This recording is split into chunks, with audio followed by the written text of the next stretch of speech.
ತರುಣ್ ಮಾಯಿಂಗ್ ಆಗ್ಬೇಕಾಗಿದ್ದೆ. ಅಣ್ಣ ಎಂಗೇಜ್ಮೆಂಟಿಗೆ ಒಪ್ಕೊಂಡಿದ್ದಾನೆ ಅಂತ ಆಕಾಶದಲ್ಲಿ ಹಾರಾಡ್ತಿದ್ಲು. ಇವಾಗ ಭೂಮಿಗೆ ಬಂದು ವಾಪಸ್ ಬಿದ್ದಂಗಾಗಿದೆ. You right Shanvi. ಮಾಯಾ ಎಂಗೇಜ್ಮೆಂಟ್ಗೆ ಓವರ್ ಎಕ್ಸೈಟ್ ಆಗಿದೆ. ಬಟ್ ಮುಂದೆ ಏನಾಗುತ್ತೋ ಗೊತ್ತಿಲ್ಲ.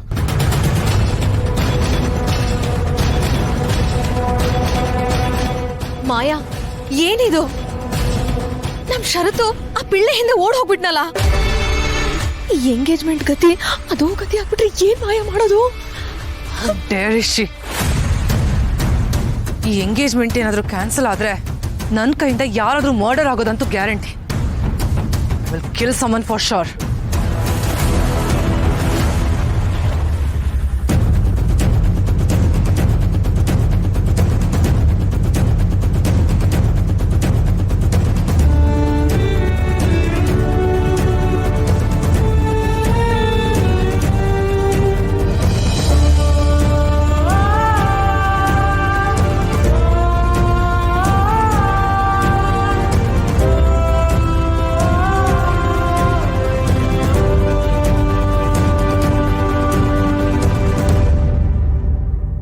V are extremely sorry.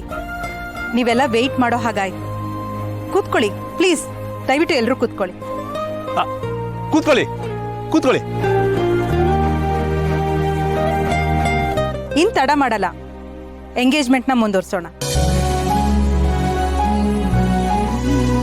Sharath, in late ಮಾಡಿದೆ, ರಿಂಗ್ ಎಕ್ಸ್ಚೇಂಜ್ ಮಾಡ್ಕೊಳ್ಳಿ. ತಗೋಪ್ಪ.